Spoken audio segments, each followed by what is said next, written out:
उसके बारे में आपको बताया। बच्चों का जोरदार तालियां बताइए।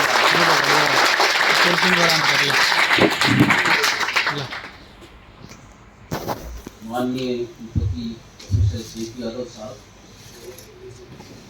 डॉक्टर करण सिंह जी, नम्रदार उदयराज आहुरिया जी, प्रोफेसर साहिबान जी का मुझे नाम नहीं मालूम समझता है कि माफी सकता हूँ, प्यारे बच्चों और सभी उपस्थित पवित्र आत्माओं का अभिनंदन करता हूँ, नमन करता हूँ। और मैं कोई बड़ा वक्ता या स्कॉलर नहीं हूँ, लेकिन मैंने जो कुछ सीखा, कुछ पढ़कर, मैं अपने आप को अभी भी विद्यार्थी मानता हूँ, कुछ पढ़कर, कुछ घूम कर। तो जवान था तो एक मोटरसाइकिल होती थी, तो ऑन एन एवरेज में 300 किलोमीटर जरूर उसको ड्राइव करता था, अलग अलग वातावरण में घूम के। और इतिहास को जब देखा कि भाई कुछ मिल नहीं रहा है इतना, कुछ लोगों से, उस टाइम पुराने लोग फर्स्ट वर्ल्ड वार वाले भी मौजूद थे जब मैंने शुरू किया था, कुछ बुजुर्गों से सीखा, कुछ दस्तावेजों से, तो फिर मेरे को एहसास हुआ कि ये तो ऐसी वीर वसुंधरा है कि जितना खोदो उतना ही उसमें सोना निकलता है। देखिए, इतिहास जो है ना, कहते तो है शमशीरों से लिखा जाता है, कुछ कहते हैं भाई कलम से लिखा जाता है। शमशीर तो पहला पोर्शन,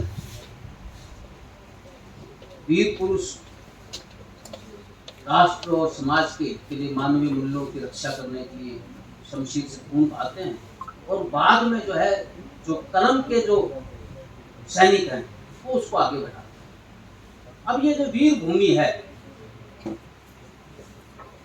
इसके बाद शमशीरें तो सदा से थी, ये हमारी जो है परंपरा है। छात्र धर्म की तो जो ये वीर भूमि अहिरवाल है, जिसको दक्षिण हरियाणा बोलते हैं, लेकिन हमारे साथ एक कमी रहेगी, हमारे पास कलम नहीं। तो जब ढूंढना शुरू किया, कहीं एक लाइन है, कोई आधी लाइन है, कोई हार्डली एक पैराग्राफ है, तो कंपाइल करने में बड़ी दिक्कत भी आई। और एक ये भी पहलू था कि खास तौर से जो मैं 1857 के, क्योंकि तो मैं तो पूरी मिलिट्री हिस्ट्री को ढूंढ रहा हूँ, लेकिन आज टॉपिक 1857 का जो समर है उसका है। 1857 के ज्यादातर जो दस्तावेज थे वो मतलब 80% तो थे वो अंग्रेजी में, जो ब्रिटिशर्स, जो सिविल सर्वेंट्स थे या जो उनके ऑफिसर्स थे, उनके जो अकाउंट्स, और कुछ जो हिस्सा था वो फारसी और उर्दू में। तो कई दिक्कतें लैंग्वेज की भी आती है, अंग्रेजी में तो नहीं थी, लेकिन फारसी की जैसे दिक्कत है। फिर हर जगह मौजूद भी नहीं था। हमारे यहाँ शायद अच्छी पुस्तकालयों का कोई चलन नहीं था। मैंने आज प्रोफेसर साहिबा से जी से भर से पूछा, मैंने पुस्तकालय बोला, अच्छा तो बड़ी खुशी। और हम तो गांव में ये बोलते हैं भाई, स्टेडियम और पुस्तकालय जरूर गांव में, और ज्यादा। तो जब ढूंढा तो ऐसा एक इतिहास मिला कि आज भी मेरा मन करता है, मैं जैसे हमारी एक संस्कृति में, सनातन संस्कृति में बोलते हैं भाई मुक्ति मिल जाए, मोक्ष मिल जाए। मेरे को मोक्ष नहीं चाहिए, ना मुक्ति चाहिए। बस ईश्वर से ये चाहिए कि अगर बार बार जन्म हो तो इस वीर भूमि पर ही मेरा जन्म हो।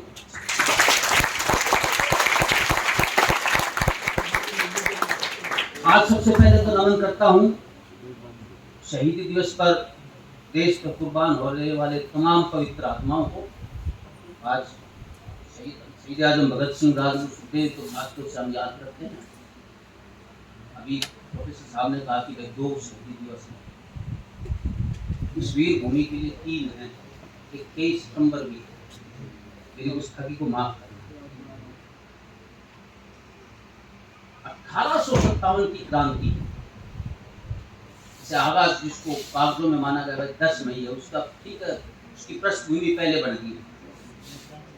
और ये जो इलाका था, और इस इलाके के जो हमारे सरदार थे, राव राजा तुला सिंह बहादुर जी, जो अहिरवाल नरेश, मुझे ऐसा लगता है सब कुछ पढ़ने पर कि ये तैयारियां बहुत पहले शुरू और राष्ट्रीय स्तर पर होगी।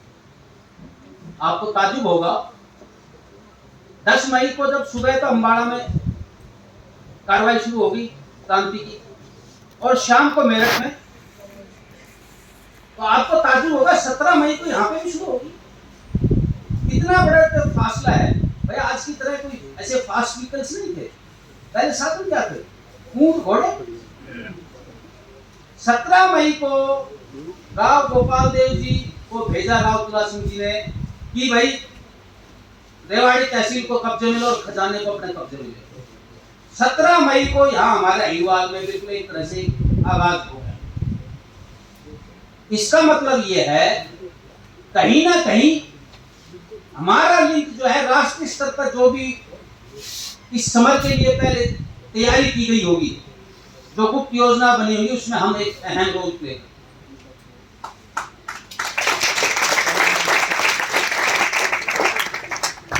अब मैं एक बीच में बात बोलना चाहूंगा, कई लोग शायद इस बात को, अब मैं जैसे बार बार राव तुला सिंह जी नाम लेता हूं, मैं इसलिए लेता हूं तो 3 ऐतिहासिक दस्तावेज मिले, उनका नाम राव तुला सिंह, लेकिन देहाती भाषा में क्या होता है, नाम हम बिगाड़ देते हैं। जैसे मेरा नाम बता यो अजीत दोष है, मेरी भाषा समझते ना। वैसे मैं तो आमतौर पर मैं हिवाटी भाषा बोलता हूँ, लेकिन मुझे लगता है कि विद्यार्थी अलग अलग उससे हैं तो शायद दिक्कत नहीं। बोले तो अजीत दोष है, जो सुमेरोस है। तो राव तुला सिंह जो है, मैं 3 इसलिए बोल रहा हूँ। एक तो उनके जो दरबारी जो भाट थे, जब वो सिंहासन पे बैठे तो जो उन्होंने लिखा, तो उस पर लिखा है राव तुला सिंह घमंड तेरी रचना। ये सवाल मेरे को अपने ने भरी बोलने में भी कर दिया। दूसरा जो है राव मान सिंह जी, जो उस टाइम उनके बिल्कुल उस समय में जो है सलाहकार भी थे। राव मान सिंह जी ने भी अपनी जो पुस्तक जो लिखी थी बाद में, समर के बाद में, अभी दीपिका, उसमें भी उनका नाम राव तुला सिंह जी लिखा है, जो उनका नाम। और तीसरा जो दस्तावेज इंडो रशियन जो रिलेशंस में एक बुक में प्रोफेसर अलेक्सी रायकोव ने लिखा कि भाई जो बीकानेर नरेश, मारवाड़ के जोधपुर नरेश, और ये जो जोधपुर वाले महाराजा ने जो अपना इनको अपना एक तरह से रिप्रेजेंटेटिव बना के भेजा था, उसमें भी लिखा है कि राव राजा तुला Singh Bahadur represent each of us. तो ऑफिशियल दस्तावेजों के हिसाब से मैं राव तुला सिंह उनका नाम। तो ये जो समझ जो था और इससे जो हमने खोजना शुरू किया, तो सबसे पहले क्योंकि लिखने वाले कौन थे, जिन्होंने जंग जीती वो अपने हिसाब से इतिहास लिखते, रंगी थे।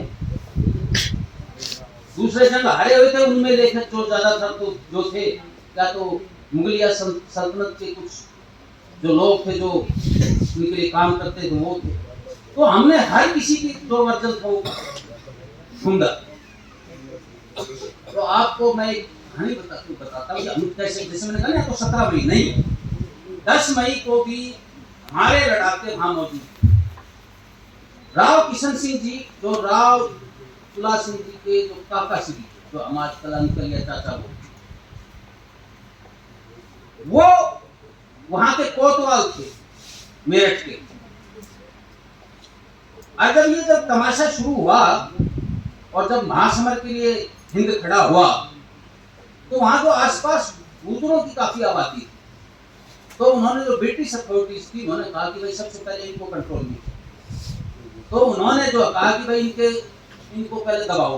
तो पहले क्या होता था, आज जैसे कानून का राज नहीं था, पहले क्या होता, गांव को फूट दो, आग लगा दो, मवेशियों को धन को कब्जे में ले लो, और जो भी 12-14 साल से ऊपर का जो जवान बूढ़ा जो भी है मर्द है, उसको टांग दो। आसपास जितने भी दरख्त होते थे उस पर लिटरली टांग देते थे। वो तो अपना एक कारतूस भी जाया नहीं करते थे, गोली मार देना।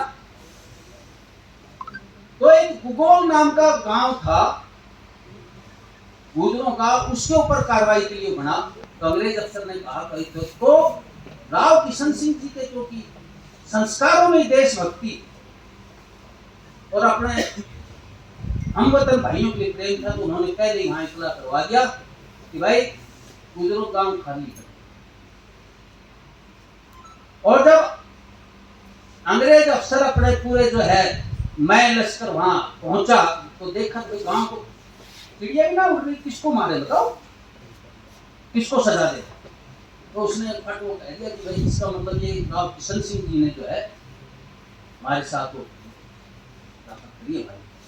तो राव किशन सिंह जी को भी एहसास हो गया था, तो उन्होंने वहां पर लगा के छापा लिख दिया कि ये अंग्रेज जो है ये जो है विश्वासघाती, इनसे कभी विश्वास नहीं करो और देश के लिए खड़े हो जाओ। और वो वहां से पूछ करके अपने सगे भाई रामलाल से फिर कहते हैं कि वो रावत क्षेत्र में जहाँ आज भी जो है आफरियों के 18 की सरदारी है गाँव की, वहां पे वो आए तो उनके हाथ से जो है उनके हाथ, क्योंकि उस टाइम जब अफीम का सेवन करते थे कि जब शमशीर चलाएं, शमशीर तो तलवार है, स्वॉर्ड है ना, तो वो छूटने नहीं चाहिए, तो सैनिकों को थोड़ी अफीम दी जाती है ताकि जो है उनकी पकड़ मजबूत रहे, लड़ते रहे तो उसको एहसास मिले।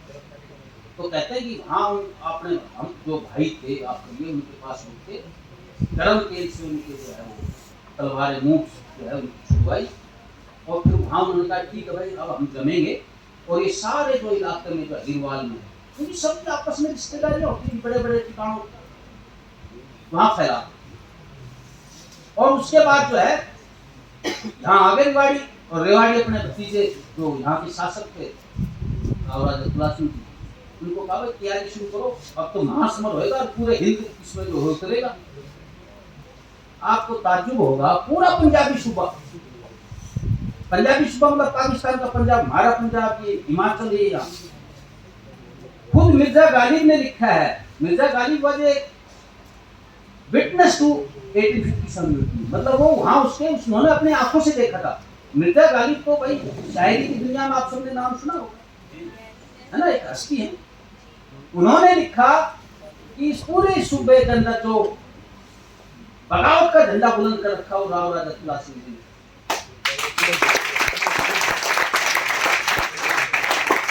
क्योंकि मैंने कहा ना, मैंने एक लेखक का नहीं करा, मैंने कहा भाई गालिब भी लिखा है, गालिब का भी अपना वेस्टर्न इंटरेस्ट तो हो नहीं सकता। तो यहाँ आके फिर जो है तैयारियां शुरू पहले ही हो चुकी थी। ये जो किला है रामपुरा का, यहाँ तोप के और बंदूक के बारूद बनने का कारखाना, ये तो खुद ब्रिगेडियर सावत ने भी जब बाद में। और ये जो कहानी है बगावत की, ये सिर्फ किला रामपुरा तक सीमित नहीं थी। देखिए दो तरह से बगावत हुई। एक में तो जो सैनिक थे, जो ईस्ट इंडिया कंपनी की फौज थी, वो 3 हिस्सों में विभाजित थी। बड़ा हिस्सा था बंगाल आर्मी, मतलब ये नहीं था उसमें तो बंगाली एक भी नहीं था, बंगाल आर्मी, उसके बाद जो है बॉम्बे आर्मी एंड मैड्रास, 3 हिस्से। और ज्यादा बगावत जो हुई थी वो इस जो बड़ा हिस्सा था बंगाल आर्मी का, वो इसकी बटालियन थी। उस बंगाल आर्मी में हीरो की 15 कहते हैं। ये तो मेजर इंग्लिश जो उसने मेंशन की मिलिट्री प्रेस की बकायदा एक ऑफिशियल डॉक्यूमेंट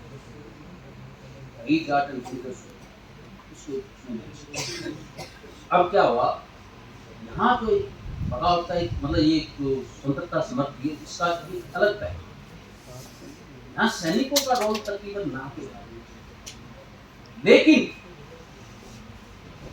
जितने भी ठिकाने थे हिरवाल के, चाहे वो मीरपुर का हो, गंडाला का हो, बहरोड़ का हो, पालावास गुरावड़ा हो, कीथड़ास हो, जोड़िया हो, चारों तरफ जो हमारी जो व्यवस्था थी वो एक तरह से सामंती व्यवस्था थी। और उस सामंती में एक डेमोक्रेटिक सेटअप, जो हमारा जो भी आम आदमी था वो कहता था मैं भी राव साहब हूँ, जमीन का मालिक हूँ, भवन का मालिक हूँ, लेकिन सरदार और सरदारी की गद्दी रामपुरा। तो सारा सेटअप ऐसा था, सब तकरीबन रिश्तेदारी, क्योंकि तो ज्यादा बड़ा भौगोलिक क्षेत्र नहीं है हिरवाल, कुछ हिस्सा राजस्थान में है, झुंझुनू जिले में, कुछ अलवर जिले में, ये रेवाड़ी का ये आसपास का सारा एरिया कोटपुतली तक का ये जो सूबा है। तो हम बहुत क्लोजली निट जो फैमिली थी, हमारी आपस में रिश्तेदारियां, आना जा रहा चल रहा।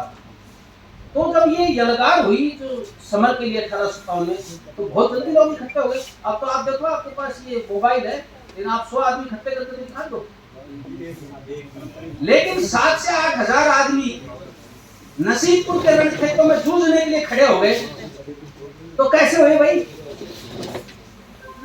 आपस में बहुत ठंडी बोली, बहुत प्रेम था, भाईचारा था, लगाव।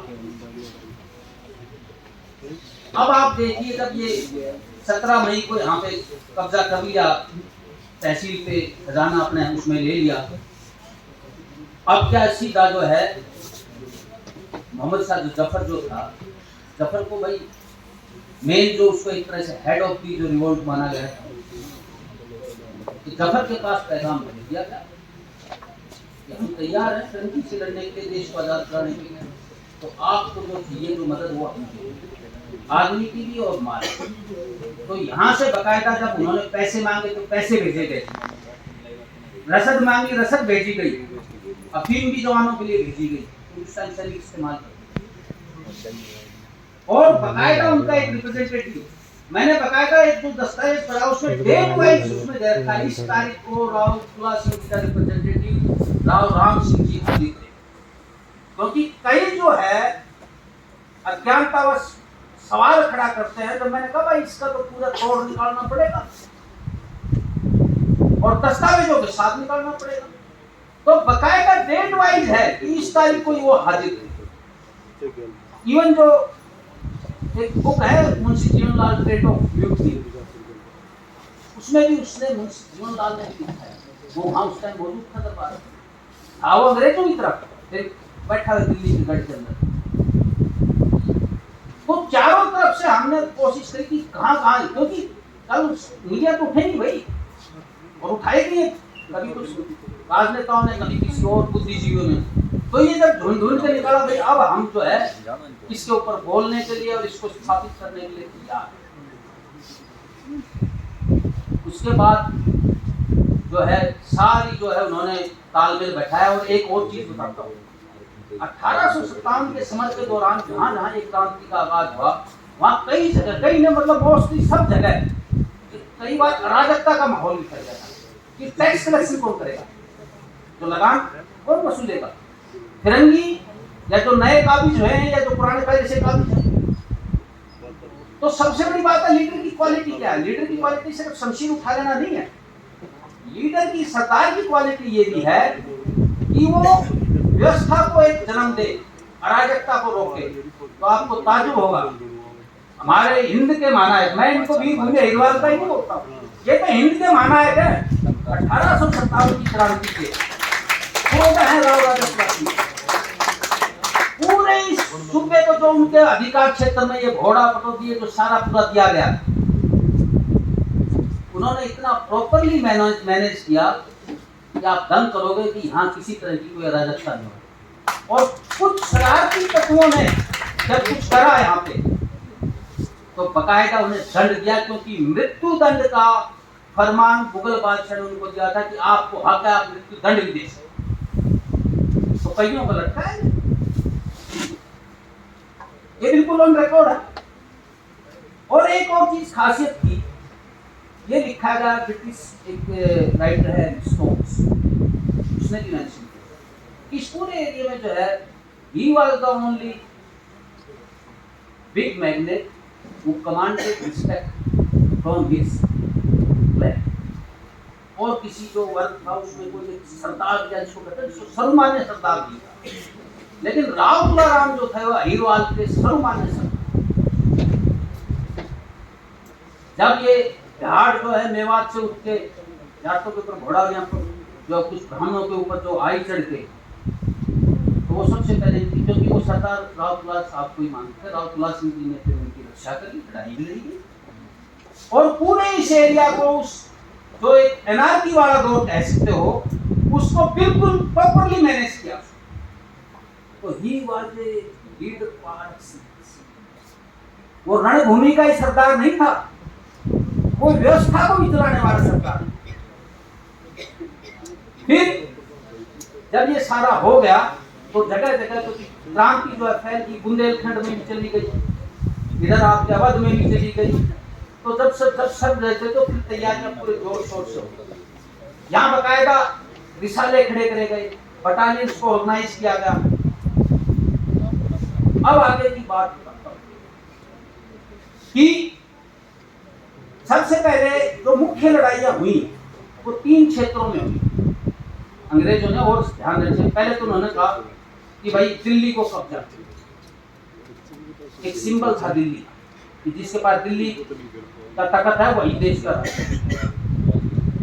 तो दिल्ली पे उन्होंने जो है कब्जा किया अंग्रेजों ने।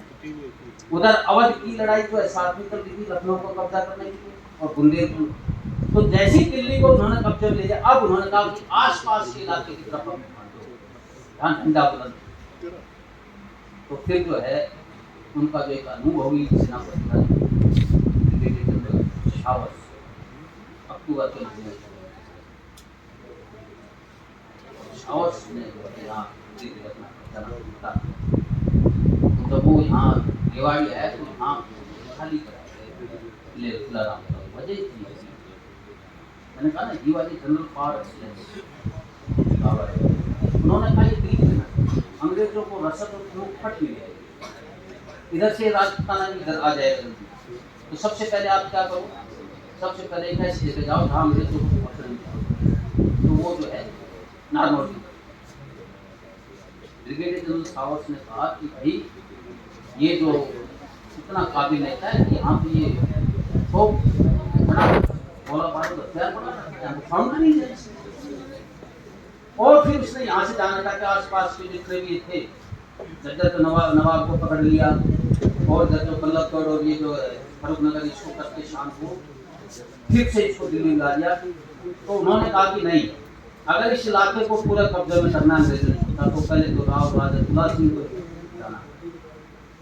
तो फिर उन्होंने एक जनरल जेराड को, उसको देसी भाषा में जिसको थाना जेराड भी, और उधर से एक पियर्स हॉर्स की वो आई, नहाड़ के अंदर झड़प हुई, लड़ाई लड़ी गई और जो है वहां शिकस्त हुई। तो वो सैनिक फिर राव राजा तुला सिंह। अब यहाँ बात शुरू, आप कहते हैं मैं तुमको लीडर पार एक्सीलेंस नारनौल में जो मोर्चा जमा, आप सोचोगे हिरवाली थोड़ी था। जितनी भी ऐसी शक्तियां थी जो फिरंगी से लड़ना चाहती थी वो सारी राव राजा की सरदारी में आ गई। कहां से? शेखावटी के राजपूत,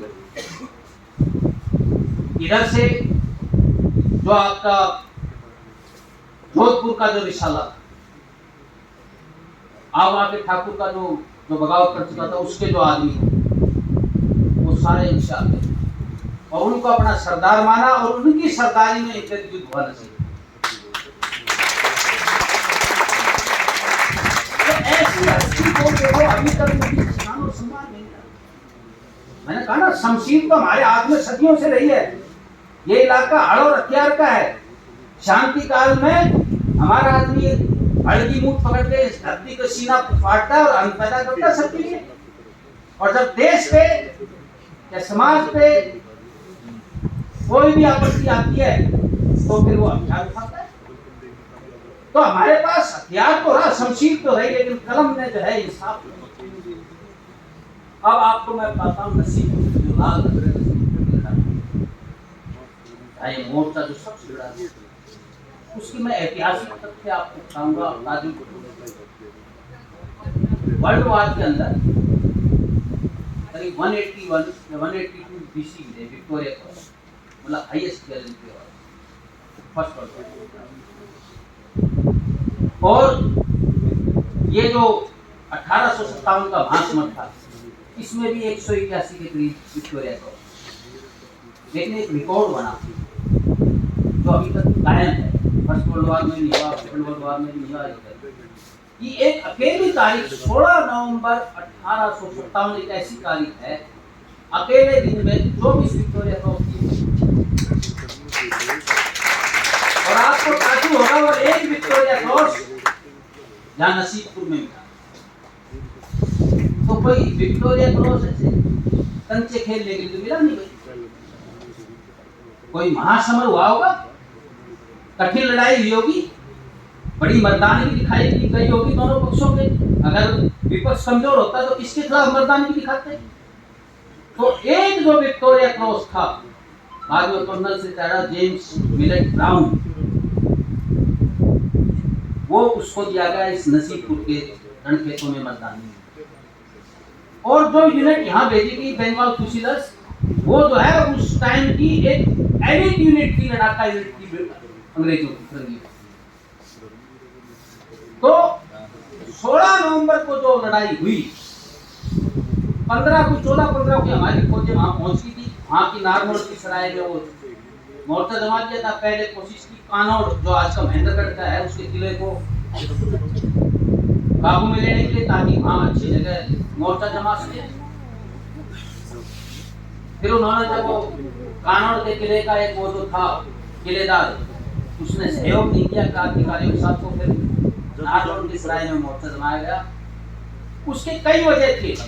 देखो, जो मिलिट्री टैक्टिशियंस, वो तो ये बोलते हैं कि वो मरुस्थल का एरिया था, तो भारी तोपें और उनका मूवमेंट जो है डिफिकल्ट हो जाता। सिर्फ यही कहानी नहीं थी, क्योंकि यहाँ के इतिहास के साथ वही न्याय करेगा जिसको इलाके के बारे में मालूम, इसकी भौगोलिक स्थिति, सामाजिक, हर कोई बाहर का आदमी न्याय नहीं कर पाएगा। तो ठीक है, जो मिलिट्री पॉइंट ऑफ व्यू से, क्योंकि दिल्ली से दूर था, जल्दी घूम नहीं आ सकते, मरुस्थल का इलाका था, भारी तोपें नहीं आ सकती, लेकिन उससे जो अहम बात थी वो क्या थी, राव राजा तुला सिंह जी की जो रिश्तेदारियां थी, और जो अहिरवाल के बड़े बड़े सामरिक ठिकाने थे, अलग अलग खापों की जहाँ सरदारियां मौजूद थी, कहीं कोशा सरदार थे, कहीं सांतोरिये थे, कहीं लूणीवाल थे, उनके लिए वो सेंट्रल पॉइंट था। नसीबपुर में रिश्तेदारियां थी, इधर गंडारा में रिश्तेदारियां थी, इधर बहरोड में रिश्तेदारियां थी, चक्राना था। तो ये एक सेंट्रल पॉइंट था जहाँ पूरा अहिरवाल की जो सरदारी थी और लड़ाके थे, अपने अपने हथियार लेके राव साहब लेने के लिए आए थे आराम से, इसलिए उस स्थान को चुना गया। और फिर इतना जोश था क्रांतिकारियों में, उनकी ताकत इतनी थी, पहले तो अंग्रेज भी हमला करने से और वो रुक गए। हाँ, कई बार जोश में कई फैसले ऐसे करते, उन्होंने उस सराय से निकल के और फिरंगियों पे हमला बोल दिया। वो एक मिलिट्री ब्लंडर हो गया, नहीं तो वहां जाकर। लेकिन पहला हमला जो रिसाले का था, जो मुख्य सेनापति राव किशन सिंह जी नांगा पठानी वाले अफरिया कर रहे थे, वो इतना जबरदस्त था कि एक बार तो मतलब धक्का लगा फिरंगियों को भी, ये क्या हो गया।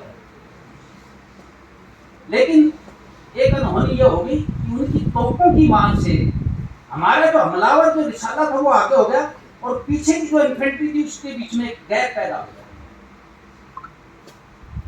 और वो बड़ी बहादुरी से लड़े। फिर जो है पलटा कभी इधर कभी इधर, लेकिन जैसे कुछ हमारे इतिहासकार लिखते हैं, कुछ हमारे जो फोक सॉन्ग्स हैं, जो फोक टेल्स हैं, उन्होंने कहा कि फिर ये जब पर ये नागा आ गए, वो जो है ना बवाड़े जो साफ थे वो आ गए, और फिर पलटा गए, फिरंगी का भी हो गया। और उस दौरान एक दुर्घटना हुई, राव किशन सिंह जी इतना जबरदस्त लड़ाका, मेरी माँ बताती, कहते वो सामत थे, हाथ बड़े लंबे थे और बलिष्ठ थे। उनकी तलवार का नाम था मिश्री। कि भाई जहां राव किशन सिंह का झंडा फरकर मिश्री चले, वहीं फिरंगी खाली। तो अचानक जो है वो वीर गति को प्राप्त हुए, क्योंकि अरावल में लड़ रहे थे। और जब अपने भाई को गिरते हुए देखा तो राव रामलाल ने कहा, अब तो जीना दे पा रहा, वो भी उसके अंदर, और वो भी जो है लड़ता हुआ वीर। आप इतिहास को देखिए, 2 मार जाए हुए भाई उस मोर्चे पे एक साथ शहादत ली।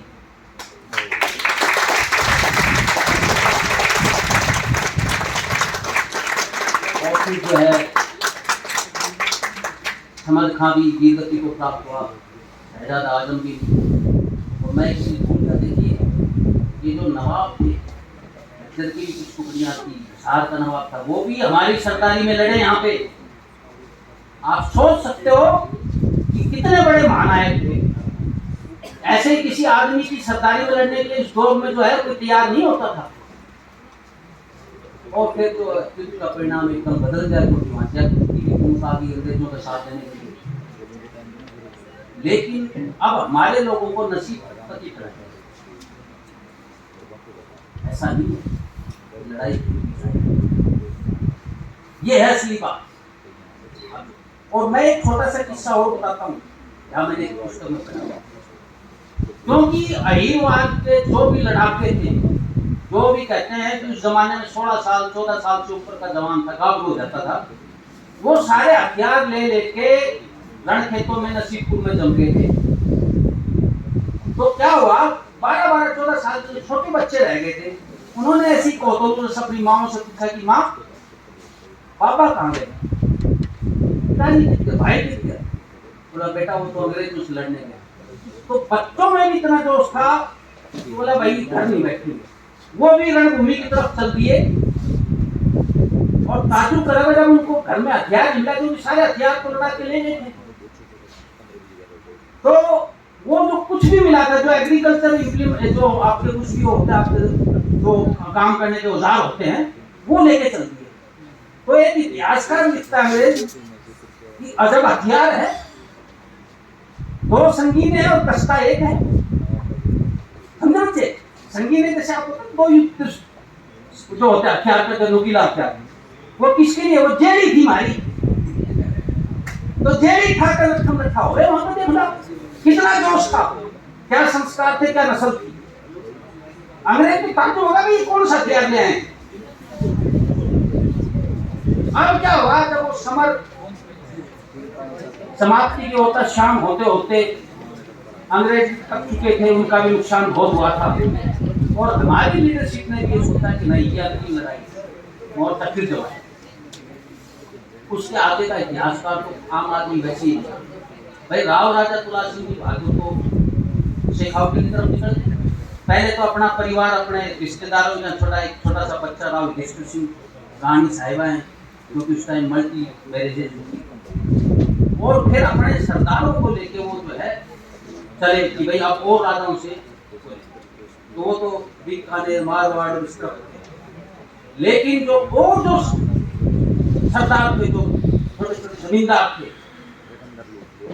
जैसे राव शेडू सिंह जो थे भैरोड के, जो राव गोपाल देव के सगे मामा थे और सबसे मुख्य सलाहकार थे राव तुला सिंह जी के। उन्होंने मोर्चा अपनी जो एक घड़ी या उसका बेटी बोला भैरोड में जमाया। ये बिल्कुल मैंने पढ़ा है इससे। और वहां मोर्चा जमाया, लड़ाई हुई तो कब्जा नहीं हो पाया। तो कहते हैं कि जो उनके नेचुरल राइवल्स थे, मतलब जो प्रतिद्वंदी थे भैरोड वालों के, वो जाट भैरोड के जो जाट थे, उनसे लेके, क्योंकि पहले कब्जा उनका ही था, उनसे वो गुप्त रास्ते पूछे और उस घड़ी को तोड़ा गया। और राव शेडू सिंह जी को अजमेर एजेंसी ने बकायदा फांसी पे लटकाया। इतने बड़े क्रांतिकारी का कहीं नाम नहीं। और मैं बड़े फख्र से बोलता हूँ, मैं उन्हीं का वंशज हूँ और हमारा परिवार इसी तरह।